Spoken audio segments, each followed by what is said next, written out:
አንድ ሰው በአካል በመንፈስና በስሜት መልካም መስተጋብር ላይ ሲሆን የስነ ልቦና ደህንነቱ ተጠብቋል ለማለት እንደሚቻል የዘርፉ ባለሙያዎች ጽፈዋል።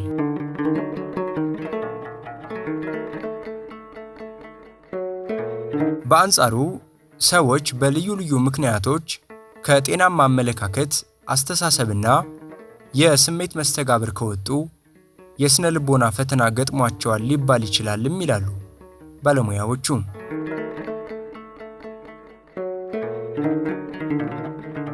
በቀዳሚነት የስነ ልቦና ደህንነታቸው ችግር ውስጥ ከሚገቡ ሰዎች መካከል በውጭው ዓለም የሚኖሩ ወገኖቻችን ተጠቃሽ ናቸው። የስነ ልቦናዊ ቀውስ ላይ የምናነሳው የግለሰብ ህይወት ነው። እንግዲህ እንደ ግለሰብ ስንጓዝበት የነበረው መንገድ አለ። እዚህ ሆነን ኢትዮጵያ ሆነን ተወልደን ያደግንበት የማህበረሰብ እሴት ብለን የምንለው ከዚህ ኖርም ተወጥቶ ደግሞ እዛኛው ዓለም ውስጥ ሲገባ የሚገጥሙ ነገሮች አሉ። በዛ ዓለም ውስጥ እዚህ ብንሆን ላይገጥመን ይችላል ብለን የምናስባቸው ግን በሰሜን አሜሪካ ስንሆን ደግሞ የሚገጥማቸው ሰዎች ያ ምንድነው? እሱ አለመዘጋጀትም ጭምር የሚያመጣው ተጽዕኖ ነው። ሰዎች አይምሮአችንን አዘጋጅተን የምንጓዝበት መንገድ የተለየ ስለሆነ ስለዚህ ከዛ አንፃር የመጀመሪያው የባህል ግጭት ይመጣል። ስነ ልቦናዊ ቀውስ ውስጥ ከሚያጋጥመው ነገር አንዱ የባህል ግጭት ብለን ስንል በዚህ በኢትዮጵያ ይኖር የነበረ ማህበረሰብ ሁላችንም እንኖርበት የነበረው አንዱ አንዱን ደግፎ አንዱ አንዱን አግዞ አንዱ ከአንዱ ጋር በተለየ መልኩ እንደ በቤተሰብ በጓደኝነት በስራ ቦታ በተለያዩ በቤተክርስቲያን በተለያዩ ቦታዎች ላይ አብሮ የመሆንን ባህል አዳብረናል። ይሄን ይዞ የተጓዘ ይሄንን ለምዶ የተጓዘ ሰው በሰሜን አሜሪካ ሲኖር እነዚህ ነገሮች ያገኝ እንደሄደ ብቸኛ ነው የሚሆነው። ያ ነገር ለስነ ልቦናዊ ቀውስ ምክንያት ይሆናል፣ መነሻ ይሆናል። ያ ምን ያመጣል? ብቸኝነት ያመጣል። ሰዎች የባህል ግጭት ሲገጥማቸው ብቸኛ ይሆናሉ። ብቸኝነት ሲገጥማቸው ደግሞ ፍርሃት ውስጥ ይዋጣሉ፣ ይፈራሉ ከሰዎች ጋር መገናኘት። ንግግራቸው ቁጥብ ይሆናል፣ ውይይታቸው ቁጥብ ይሆናል፣ ጫወታቸው ቁጥብ ይሆናል፣ ሳቃቸው ቁጥብ ይሆናል፣ ሀዘናቸው ይሰፋል፣ ለቅሷቸው ከፍ ይላል።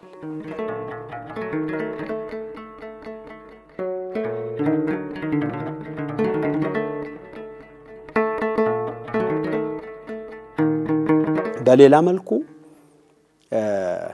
የአየር ጸባይ ለውጣል። ከባድ ነው የአየሩ ጸባይ።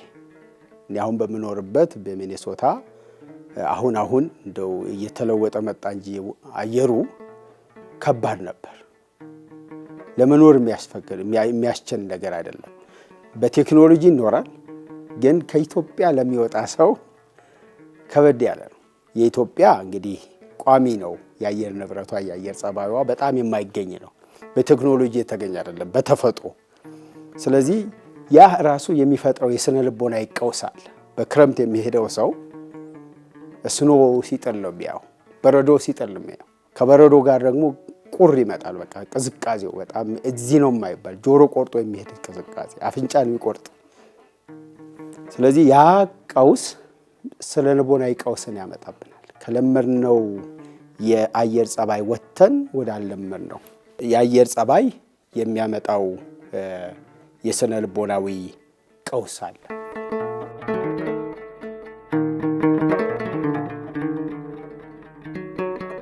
ሌላው የስነ ልቦናዊ ቀውስ ላይ ስናነሳ የሀገሩ ሲስተም እንደ ኢትዮጵያ አይደለም። የዛ በሰሜን አሜሪካ የሚኖረው እኔ ለምሳሌ ወደ ሰሜን አሜሪካ በተጓዝኩበት ሰዓት ላይ ብዙ ሰው መጥቶ የሚነግረኝ ሲስተም ነው። ሲስተም የሚበላ ይመስለኝ ነበር፣ የሚጠጣ ይመስለኝ ነበር። ምን እንደሆነ ግን አላውቀውም። ብዙም ሰው መጥቶ የሚነግረኝ ሲስተም ውስጥ እስከሚገቡ ሲስተም ውስጥ እውነት ነው። የአሜሪካ ሲስተም የተለየ ነው። በጣም ሰርተህ ልታገኝ ትችላለህ፣ ለፍተህ ልታገኝ ትችላለህ። ግን ለመንግስት የምትከፍለውን ግብር በአግባቡ ከፍለህ ነው። አመታዊ ታክስ ሪተርን የሚባልበት ሰዓት አለ። ታክስን ታስመዘግባለህ፣ ምን ያህል አገኘ፣ ምን ያህል ወጣ፣ ቤተሰብ ስንት ነው። እና ሲስተሙ የተፈጠረው ሲስተም እዚህ ሆኖ እንደሚታሰበው አይደለም። እዚህ ሆኖ አንድ ሰው በሰዓት ስንት ታገኛለህ ብሎ ሰው ቢጠይቅ በሰዓት $15 አገኛለሁ ብሎ ሲል ብዙ ሊመስል ይችላል። ከ15 ውስጥ ግን የሚያገኘው በጣም ጥቂት ሊሆን ይችላል። የሄልዝ ኢንሹራንስ ይከፍላል፣ የመኪና ኢንሹራንስ ይከፍላል፣ ነዳጅ አለ፣ ብዙ ነገሮች አሉ፣ ወጪዎቹ ማለት ነው። እና ያ የተጣራው ገቢ አይሆንም። $15 በሰዓት የሚያገኘው ገቢ አይሆንም ማለት ነው። እና ያለበት ሲስተም ያኗኗሩ ሲስተም የተለየ ነው። ከኢትዮጵያዊ ልማድ የወጣ ሲስተም ነው። ያ ሲስተምን ስገልጽ ምንድነው ለቀውስነት የሚዳርገው የግለሰብ እንትን ነው የሚያየው። በቃ ሌላውን አይመለከትም፣ የራስን ብቻ። ስለዚህ ሁሉ ነገር አንተን ያማከለ ነገር አለ ማለት ነው፣ ወይም እሷን ያማከለ ነገር አለ። ያንን ሲስተም ለምዶ በአገር ውስጥ ለመኖር በምንታገልበት ሰዓት ላይ የሚፈጥረው ቀውስ ህይወታችንን ያናጋዋል። አንወርንበትም፣ አልሰማነውም፣ የገለጸልን የለም። እዛ ቁጭ አድርጎ አሁን ሲመጣ እንደዚህ አይነት ነገሮች አሉ፣ እንዲህ አይነት ያጋጥመዋል፣ እንዲህ ሊሆን ይችላል የሚለን የለም። ያ ባሌለበት ሰዓት ላይ በራሱ እየሄደው በራሷ እየሄደች የምትለምደው ይሆናል። ያ ደግሞ ውስጥን ጎርቶ ብቸኝነትን አስፍኖ ጭንቀትን አብዝቶ አምጥቶ የሚከድበት መንገድን የሚፈጥር ስለሆነ ያ የሚፈጥረው ነገር ቀላል ነገር አይደለም።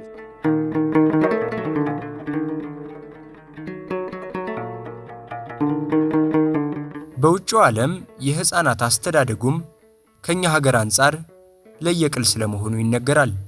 ይህም በባህር ማዶ ለሚኖሩ ኦርቶዶክሳዊ ወገኖቻችን ሌላው የስነ ልቦና ደህንነታቸውን ጥያቄ ውስጥ ከሚያስገቡ ጉዳዮች መካከል አንዱ ነው። ልጆች አሉ፣ ልጆች የሚጫወቱበት ስፍራ አለ፣ ግን ሰዓት የተወሰነ ነው።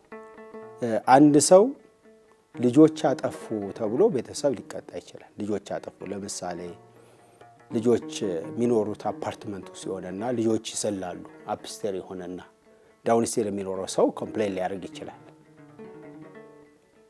ከላይ ያሉ ሰዎች እየረበሹኝ ነው፣ መተኛት አልቻልኩም፣ ድምጻቸው ይሰማል፣ የልጆች ዝላ ይሰማለሁ፣ ሲራመዱ ድምፁ ይረብሸኛል፣ ከዚህ ሰዓት በኋላ ብዙ ጊዜ ይራመዳሉ ቤታቸው ውስጥ ይላል። ያንን የመስማት ደግሞ ግዴታ አለበት አከራዩ። ስለዚህ መጀመሪያ ዋርኒንግ ይሰጣል ማለት ነው ለዛ ሰው፣ እንደዚህ ቀንሱ ድምጻችሁን፣ ልጆቻቸው አይዝለሉ። አሁን ያ የሚያመጣው ተጽዕኖ ሀገሬ በሆን ኖሮ ያሰኛል። አንደኛ ለታች የሚኖረው ሰው የሌላ ዜጋ የሌላ ሀገር ዜጋ ይሆናል፣ ላይ የሚኖረው ደግሞ ኢትዮጵያ ይሆናል። ያለመድነው ነው። ልጆችን ማሳደግ ደግሞ እንዳለብን ያምናል። ስለዚህ እንደዚህ አይነት ነገሮች ይፈጠራሉ ማለት ነው። በሌላ መልኩ የልጆችን ቅጣት ስንመለከታው ቅዱስ መጽሐፍ ልጅህን ቅጣው ይላል። ልጅህን ቅጣው፣ አስተምረው፣ መንገዱን አሳየው ይላል።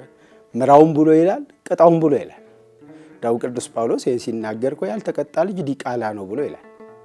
እግዚአብሔር ለጥቅማችን ለራሳችን ጥቅም ሲል ይቀጣናል ይላል እግዚአብሔር። ስለዚህ ልጅን ለመቅጣት አትችልም።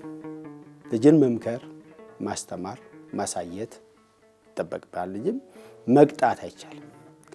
አሁን ይሄ ከኢትዮጵያውያን እንትን ጋራ የሚጋጭ ነው እና በዚህ አይነቶች ነገሮች ላይ የሚታዩ ነገሮች ልጆቼን ምን ሊሆኑ ይችላሉ፣ የት ጋር ነው የሚሄዱት፣ ማጋር ነው የሚኖሩት የሚል ፍርሃት ውስጥ ያስመጣል። ስለዚህ ቤተሰብ በዚህ የተነሳ ይጨነቃል፣ ጭንቀት ውስጥ ይገባል።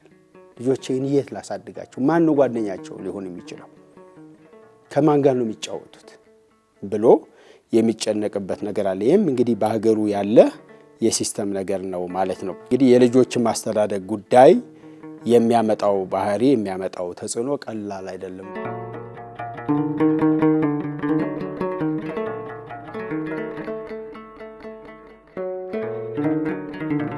አንድ ከኢትዮጵያ የሄደ የመጀመሪያ ስራውን ያደረገ ልጅ በአጋጣሚ ሆነና እንግዲህ ኢትዮጵያ ውስጥ ወንዱንም ሴቱንም ሲያገኝ ሰው ሀቅ ሰጥቶ አቅፎ እንደምነሽ ደህና ነሽ ወይ ብሎ ነው እና ይሄ ልጅ ከዚህ እንደሄደ ነው በሄደ በ15 ቀኑ ወይም በወሩ ስራ ያገኛል እና ልብስ ዩኒፎርም ቀይረው ሲወጡ አንዷን ሴት ያገኛል የውጭ ዜጋ የሆነች እሷን በኢትዮጵያዊ ባህል ያቅፋታል ያውን ለዛ ሀገር ነው አያቀኝም ገና አልተዋወቅኩትም ነው ለኛ ኢትዮጵያዊ ግን ለዛ ለኢትዮጵያዊ ዜጋ ግን በቃ ፍቅርን መስጠቱ ነው ማሳየቱ ነው መውደዱን መቀላቀሉን ማሳየቱ ነው ከሰሰችው እንዲህ አድርጎኛል ብለ ስለዚህ በዚህ የተነሳ ከስራው ተባረረ በእንደዚህ አይነት ነገር ደግሞ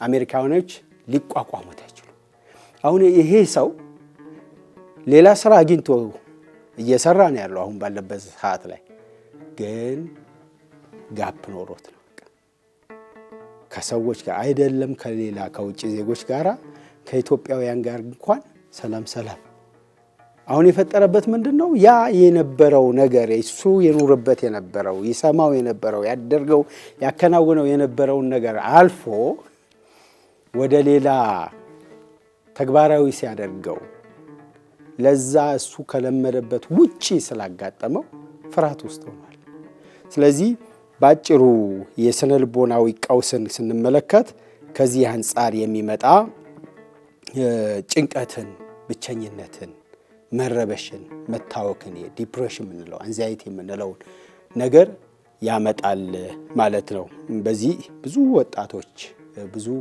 ወላጆች ብዙ እናቶች ብዙ አባቶች ታላላቅ ምን ይባሉ ማይከላውያን ጎልማሶች ሳይቀሩ ይጨነቃሉ እንዳውም በጥናት እንደሚያመለክተው አብዛኛው ሰው የኛ የኢትዮጵያ ኮሚኒቲ እንደሚታወቀው ኢትዮጵያውያን እና ኤርትራውያን አብዛኞቹ ከመድኃኒት ጋር ያለን ነገር ራቅ ያለ ነው በሽታ ሳይገፍ ካልገፋ በስተቀር መድኃኒት አልወሰደ አብዛኞቹ ግን በዲፕሬሽን ውስጥ ስላሉ አንዛይቲ ውስጥ ስላሉ መድኃኒት እየወሰዱ ነው የሚኖሩት ነጮቹ ሳይቀሩ በትንሹ 6 7 8 መድኃኒት የሚወስዱ ናቸው አብዛኞቹ የቃሙ የሚኖሩ ናቸው የኛ ማህበረሰብ ግን ተጨንቆ ነው የሚኖረው ለዛ እንኳን መፍትሄ የሚሆነው ነገር ማግኘት አይችልም ማለት ነውና በዚህ የሚመጡ ናቸው ማለት ነው የልጅ ማግኘት ጭንቀት ያመጣል የልጅ አለ ማግኘት ጭንቀት ያመጣል ትዳር ማግኘት ጭንቀት ያመጣል ትዳር አለ ማግኘትም ጭንቀት ያመጣል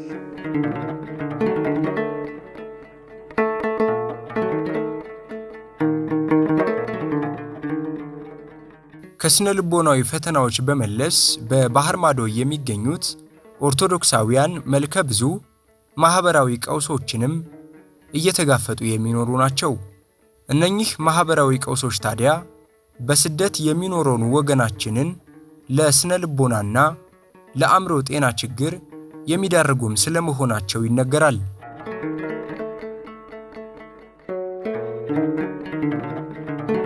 የባህል ግጭት አለ ኛ የምንኖርበት ባህልና ውጭው ዓለም ኮድ ሲኖር የሚያጋጥመው ባህል አይገናኝም ባህላችን ለኛ በጣም ከፍ ያለ ባህል አለ እኛ ቀኝ ግዛት ውስጥ የሌለን ሰዎች ነን ኢትዮጵያውያን በዚህ ኩራት አለን ደስተኞች ነን በዚህ ደስታችን ልባችንን ሞልተን ምንናገረው ነገር ነው የሀገር ኩራትን ምን መሰከረበት ነገር ነው ወደ ባህል ስንመጣ ግን በእኛ ባህል የሆነው ጥሩ ባህል ነው ምንለው ነገር ቀደም ለምሳሌ እንደገለጽኩት ለሌሎቹ ደግሞ መጥፎ ባህል ነው ስለዚህ በውጭው ዓለም ባህላዊ የተለያዩ እሴቶች ቢኖሩ ያስተሳሰብ የመኖር ጥበብ አብሮ የመዋሃድን ነገር ተረዳርተን ተወያይተን ያላበጀነው ነገር ስለሚሆን ለውጭው በሚስማማ መልኩ ምን እናደርግ ይሄኛውን አስወግድ ይሄን ተው መባባል ስለማይኖር ሰው ራሱ ጋር ሲደርስ ብቻ ነው ይሄ ባህል ለካ ነው እንዲህ ማድረግ የለብኝም ለካ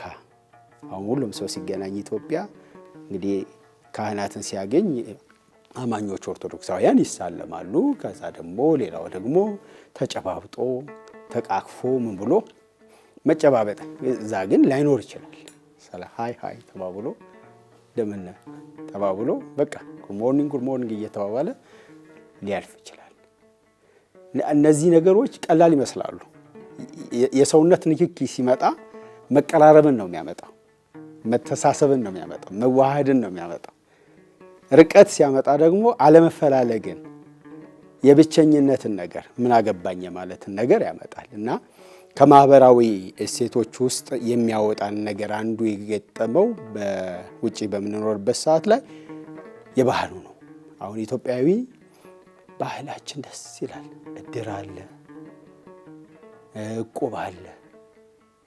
ለአንድ ጉዳይ አንድ ሰው በቃ እቁብ ሰብስቡልኝ ይላል። ያ ጉዳዩ እንዲሟላለት እቁብ ይሰበሰብለታል፣ ይደረጋል። እድር አለ። አሁን ጥቂት ቦታዎች ላይ አብያተ ክርስቲያናት ውጭ ሳይቀሩ እድር ምናምን አላቸው። ለምን ሰው ከዛ ከነበረበት ነገር ሲወጣ ያዝናል፣ ውስጡ ይረበሻል፣ ይታወቃል። ስለዚህ ያ ነገር አለመኖሩ በራሱ የሚፈጥረው ነገር አለው ማለት ነው።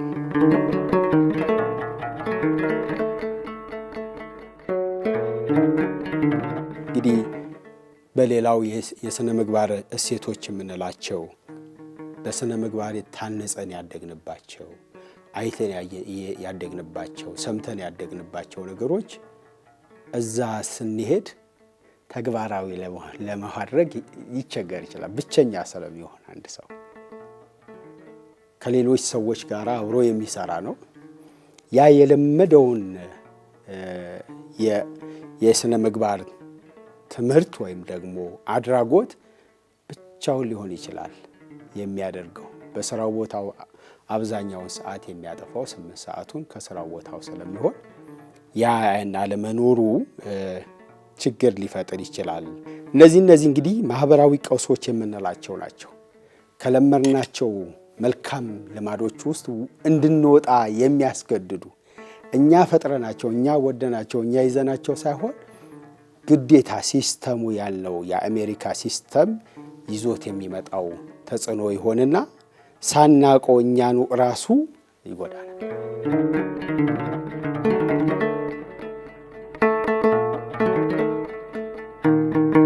በባህር ማዶ የሚስተዋሉ ስነ ልቦናዊና ማህበራዊ ቀውሶች በኦርቶዶክሳዊ ወገናችን ላይ የከፋ ጫና እንዳያሳርፉ ደግሞ በስፍራው የምትገኘው ቅድስት ቤተክርስቲያናችን እየተጫወተች ያለችው ሚና በቀላሉ የሚገመት አይደለም።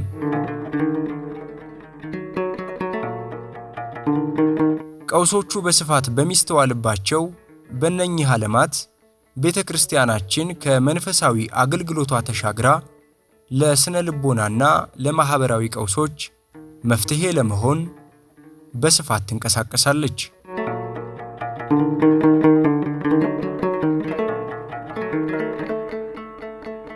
ብዙ ኢትዮጵያውያን ወደ ሰሜን አሜሪካ ሲመጡ በተለይ ለመጀመሪያ ጊዜ ሲመጡ ከእንባ ጭምር የሚመጡባት ቤተክርስቲያን በማግኘታቸው የመጀመሪያ ቀን ቤተክርስቲያን ሲመጡ የሚያዩት ድባብ ቅርብ ነው። ደግሞ አሁን እዚህ ያለው አማኝ መቅደሱም ስለማይበቃው ቤተ ክርስቲያኑም ስለማይበቃው ጥቂቱ ሰዎች ናቸው ቀረብ ብለው ከአባቶቻቸው ጋር የሚያገለግሉት የሚማሩት ምን የሚሉት።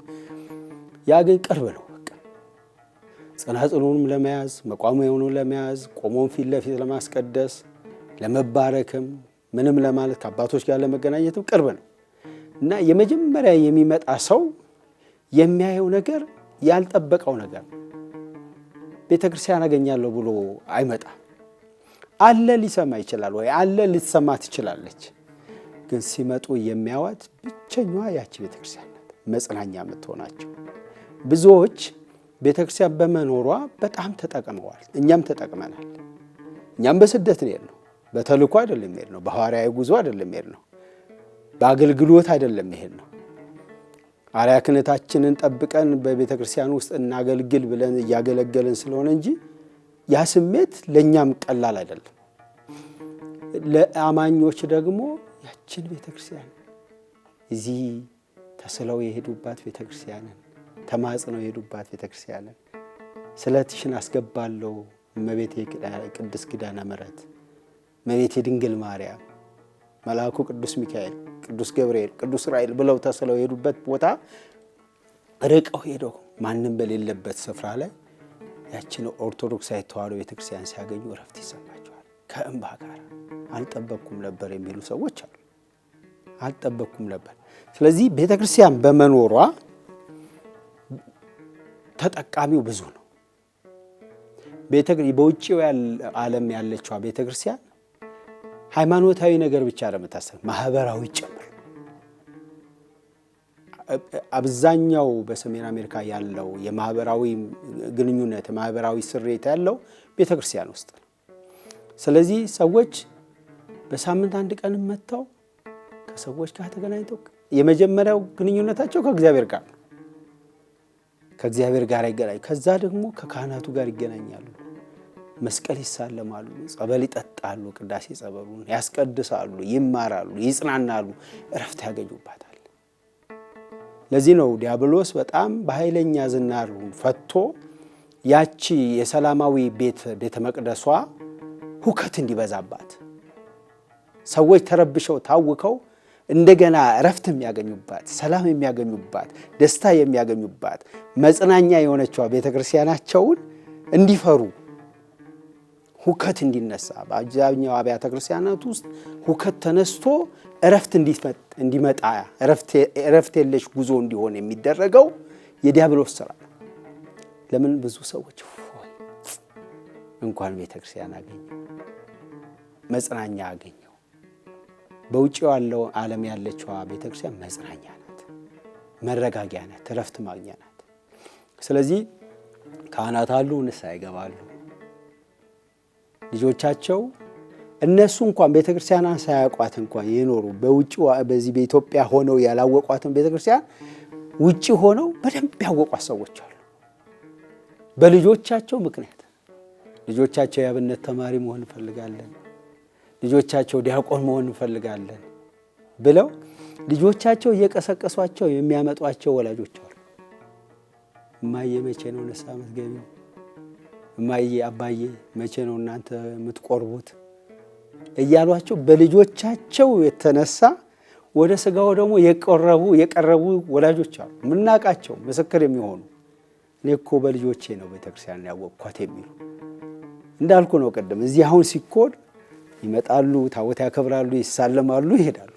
እዛ ግን ቅርብ ነው እና በዛ በልጆች አስተዳደግ በማህበራዊ ግንኙነት ሰዎች የሚኖራቸው መንፈሳዊ መስተጋብር በመያዝ መንፈሳዊ ጠቀሜታው ብዙ ስለሆነ መድኃኒት የሚያገኙባት፣ ፈውስ የሚያገኙባት፣ እረፍት የሚያገኙባት መጽናኛቸው ቤተክርስቲያን ስለሆነች ብዙ ደስተኞች ሆነው የሚኖሩባት ስፍራ ያቺ ቤተክርስቲያን የኢትዮጵያ ኦርቶዶክስ ተዋሕዶ ቤተክርስቲያን ናት። ኢትዮጵያዊነትን የምታንጸባርቅ ናት። የኢትዮጵያዊ ስሜትን የምታንጸባርቅ ናት።